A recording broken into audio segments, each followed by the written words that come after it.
Hello, John Bindernagel here. I just wanted to provide a short introduction to a video presentation I prepared for presentation at the Sasquatch Summit here in the fall of 2016, and if Johnny Manson accepts it for presentation, by way of background, I just need to explain that I can't be there in person as I had hoped because of a cancer diagnosis, which I got last summer. But at that time, I found that in some ways, and in a positive way, I basically was told that I don't have as much time to just proceed with this almost leisurely unfolding of the Sasquatch discovery, or at least my participation in this kind of gradual unfolding. But that I should maybe start summing up some of the results of my research and some of the issues that seem to be inhibiting progress, or at least prolonging the discovery process. Now I don't want to go on too much, but what I've done here is I addressed something that came up this past summer, which I thought was quite helpful, and you'll see that as the video unfolds. So this is my sort of take on public perception of the Sasquatch as tabloid material, as pseudoscience, as myth in a very narrow sense, and how we have been misinterpreting really important scientific discovery for decades, longer actually, more than a century. But anyway, thanks to everyone who has supported me over the years. Hopefully I can get more information out and kind of get my notes written up and more information out, and I hope my perspective is helpful. That remains to be seen. Unfortunately, I depend a lot on the quotes of other scientists who have actually affirmed our participation in this discovery process, even though most people don't always see it in that light. So before I go on too much, I just want to say thank you very much. Thank you, Johnny Manson. At some point, I want to thank all the other organizers of Bigfoot conferences for the opportunities to come together and share the evidence contributing to the discovery, which unfortunately continues to be, what's the word? Not yet mainstream science. Thank you very much. Hello, this is John Bindernagel, a long-time Sasquatch investigator.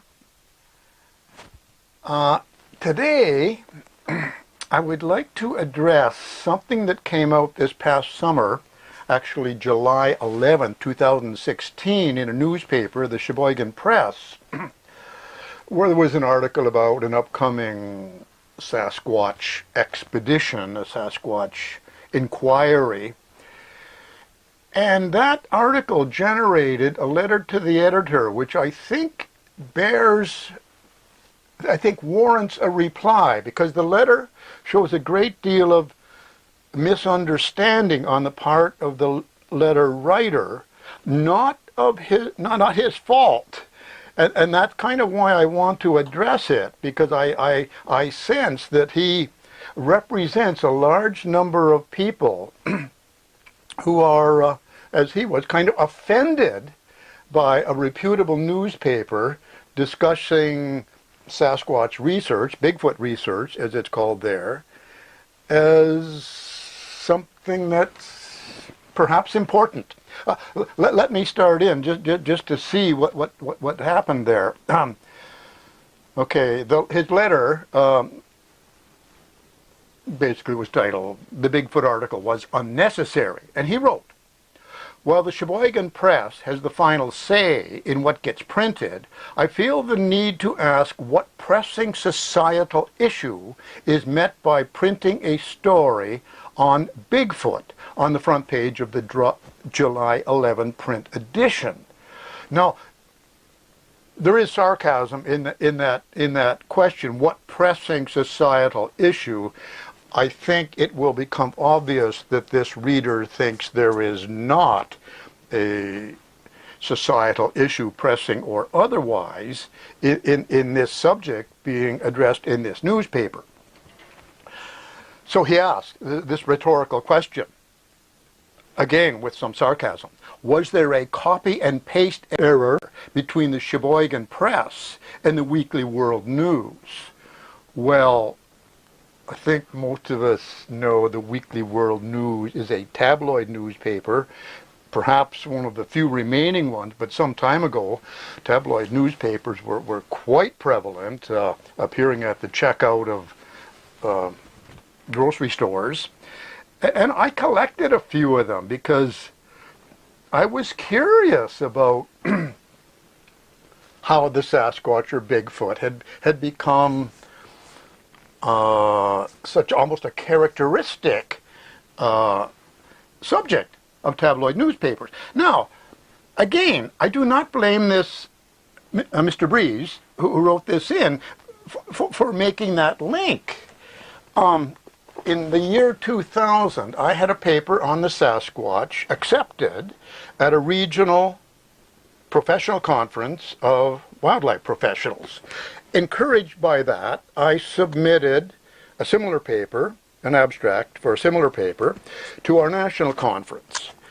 It was rejected, which probably should not have been surprising, but the language of the chair of the review committee in its rejection did surprise me. He wrote, among other things, regarding my request to illustrate evidence for the scrutiny of our scientific colleagues. In rejecting it, he wrote, until there is hard, in quotation marks, until there is hard evidence for their existence, there being the Sasquatch's existence, the issue will remain tabloid material and not part of the scientific community. Well, as I keep saying, sometimes in jest, sometimes more seriously, we have hard evidence, especially we wildlife professionals who depend strongly on track evidence for documenting the presence or existence of various mammals in certain areas. And the point that struck me so strongly, that was by this, presumably he had the agreement of the entire review committee, but by the chairs describing it as tabloid material and rejecting the paper, by rejecting the opportunity for our larger group of scientific colleagues to view and actually sense some of this evidence, he was essentially ensuring that the Sasquatch or Bigfoot would remain tabloid material.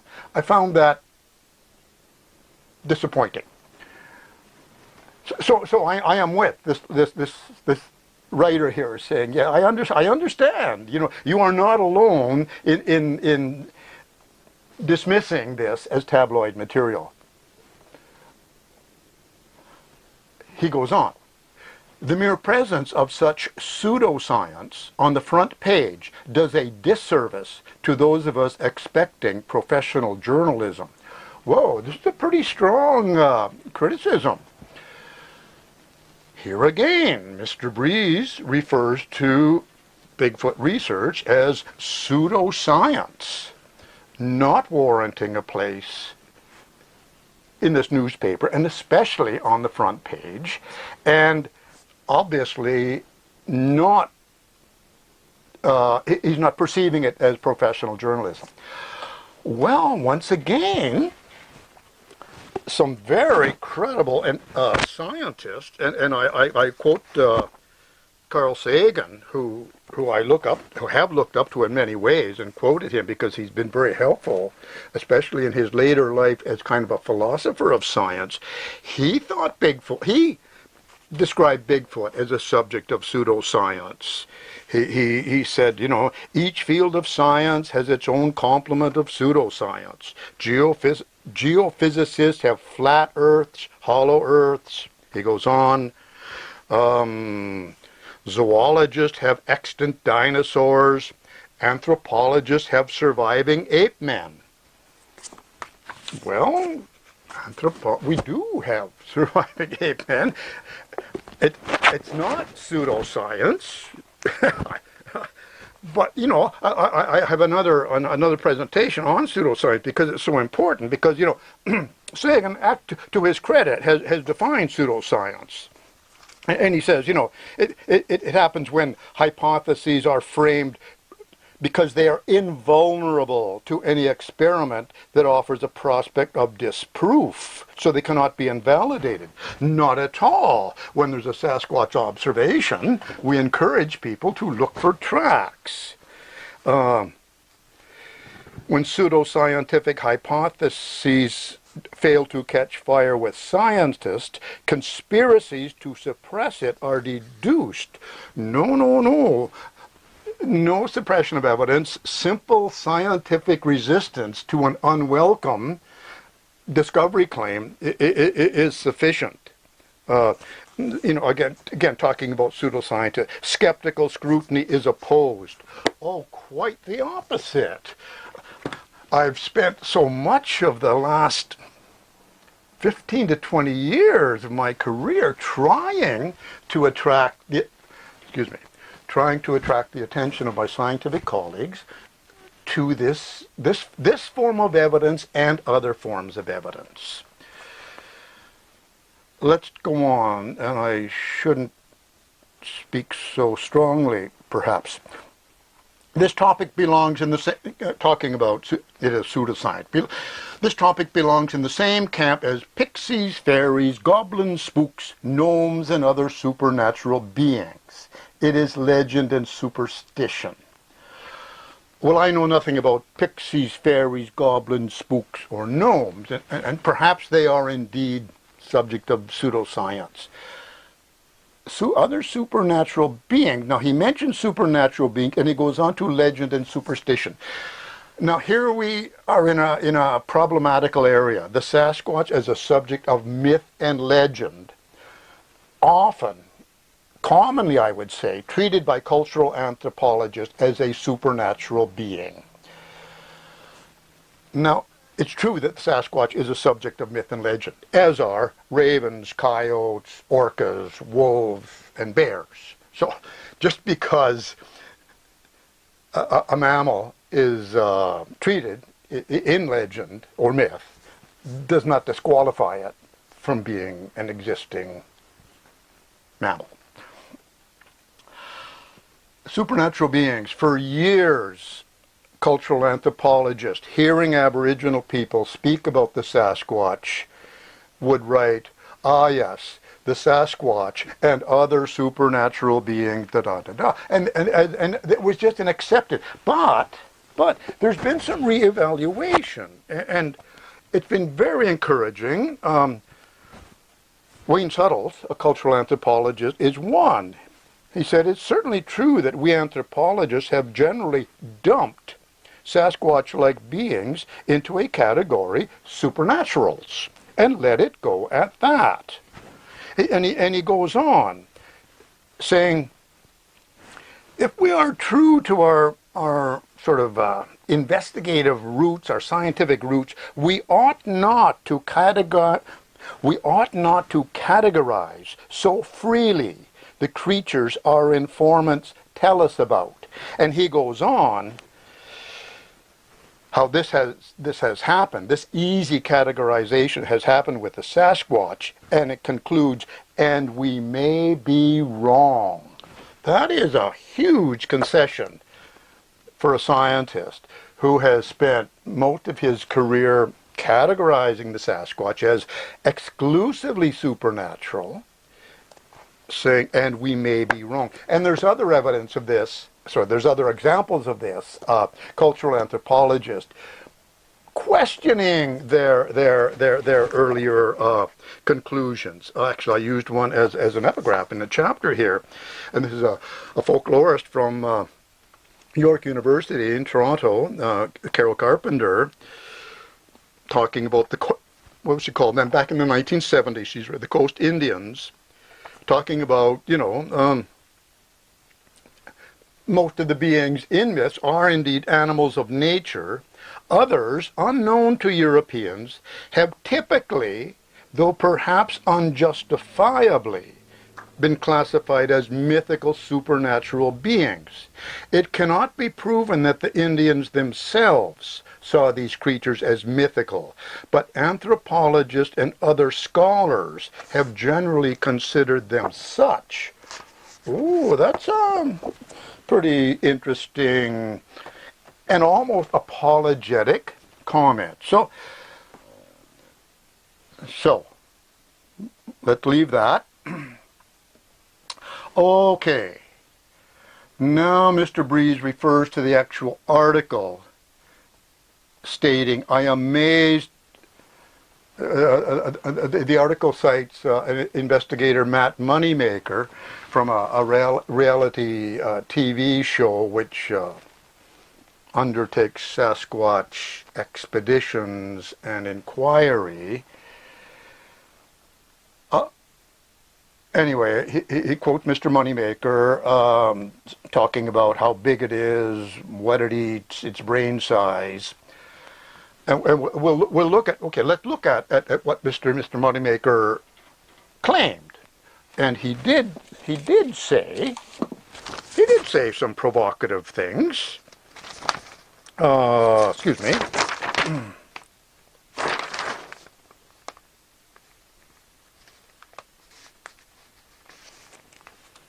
The species grows to about 9 feet tall and weighs 1,000 pounds.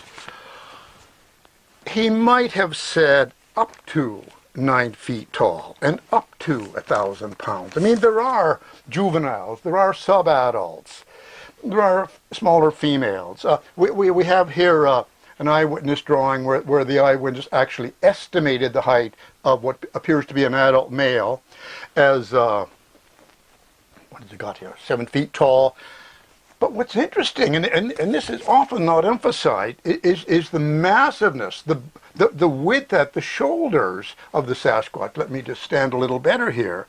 And he estimates at 3.5 feet. And I want to show what that looks like. I mean, this is what impresses people. It's not just the height. And if we want our claim to be taken seriously, I think we have to maybe be a little bit conservative and not kind of use the extreme examples which stretch our credibility, which of course is already being challenged by our claims of even a 7-foot tall, 800-pound mammal in our midst. But what's really important, I think, is to understand that the unfolding discovery of the Sasquatch is not happening in scientific forums. It's not happening with university research, with government-funded research of wildlife professionals. It's happening in the mass media. Sasquatch research has become a subject of entertainment.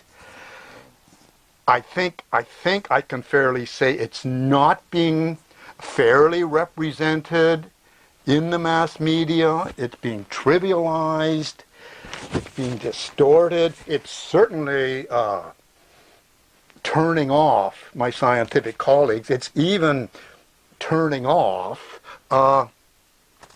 many other investigators. Having said that, we can't fault Mr. Moneymaker or other amateur investigators for offering opinions, sometimes very speculative, because our scientific colleagues, especially the physical anthropologists, who could be discussing brain size with some credibility are not to be seen with regard to this discovery. I won't say that they've abandoned the unfolding discovery or the discovery process. They were never here to begin with. But I'll try not to dwell on that. Mr. Moneymaker does say something here. It's nocturnal. An eater of plants and animals. Well, thank you, Mr. Moneymaker. Thank you, Matt. In my 1998 book, I included 2 tables, here we are, listing 49 food items which have been recorded as being either eaten or carried by Sasquatches in various reports. About half of them are indeed vegetation, as we would expect. Berries, young leaves, that sort of thing, aquatic plants. Almost half are items of meat, some of which are easily obtained by foraging, and shellfish come up here. Then there appears to be actual predation, and these are the reports of ambush predation, similar to that practiced by chimpanzees on monkeys, where Sasquatches kind of leap out of hiding and capture a deer. Now, these are simply, at this point, reports. We can only say this has been reported, but they are certainly reports worth following up. Because again, as a wildlife biologist, we need to look at food habits. I mean, if there is an 800-pound mammal, it's got to be eating substantial amounts of food, high-protein food. We do have reports of them. I think the ecological niche is somewhat like bears, and especially grizzly bears, feeding on salmon in the fall salmon runs when those are available. But anyway, I think Mr. Moneymaker is justified in talking about we do know or have knowledge of or reports of what they eat.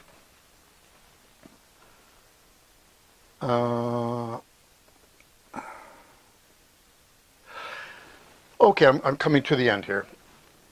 Mr. Rees says, somehow this animal has avoided us for decades. It leaves no scat, dies without a trace, is too fast to be photographed in any real detail, and either never crosses roadways or is really good at dodging traffic. Well, okay, again, through no fault of his own, he is not privy to the many Sasquatch observations being reported. Part of that problem being that most Sasquatch observations are not reported because of the ridicule, because of the disbelief, because of the downside of reporting a Sasquatch. There are reports of scat, dies without a trace. A very good point. If we had bones, we'd be having a completely different type of discussion. Too fast to be photographed in any real detail. Well, as you may know, there's many video clips now on YouTube, some of which are almost definitely clips of Sasquatches walking through the forest. Not particularly clear. We have that very clear Patterson-Gimlin film, of course, and that's been, well, some people say it's controversial. People I talk to say it's been proven a hoax. So I mean, whether or not I agree with that is not important. The important thing is that's a very prevalent perception, to the point where that is almost like tainted evidence that we really probably shouldn't bring forward if we want to maintain our credibility. Anyway, has avoided us for decades. Well, I have a section in the book, historical accounts. It has not avoided us. It's been observed and described in some detail since about the 1850s, certainly the late 1800s, good descriptions of behavior and some anatomical detail, but those reports languish. Now, there's one more point. Yes. It is interesting that it is nomadic and yet only seen by people profiting from its lore. Well, here we come again back to the subject of the Sasquatch as a subject of entertainment. I won't say being exploited, but being addressed by a medium interested in ratings and popularity and motivated by profit. I can say for a fact that most people who do see a Sasquatch do not profit. In fact, excuse me, in fact, it's quite the opposite. They suffer ridicule to the point where they're reluctant to come forward. And when they do come forward, they often want to retract what they said, saying, oh, gee, I really hope you won't use my name. I mean, and I always say I don't need to use your name, but they won't. They'll offer the report, don't use my name. Anyway, I think that's. Oh, there is one more comment. Gee whiz. Mr. Breeze says, what is really sad is that the news article states that 11% of us believe this is true. Well, what I think is really sad is that only 11% of us believe this is true. That we have done such, and I feel badly, that people like me have done such a poor job of making this evidence available and kind of getting the word out, getting this knowledge out there for consideration, review, scrutiny, and evaluation, that we are amazing to me at this point in my career that only 11% of us. And I believe it. Now I do know that there are a lot of agnostics out there, and I have addressed this elsewhere. And these are people that say, I simply don't know. I don't have enough evidence. I haven't studied it. Could be, and in some ways, I don't care. And for many people, they don't have to care. You know, my point, and I'm going to try not to harp on this, is that I have some scientific colleagues who should care. This is in our area of expertise and professionalism and professional responsibility.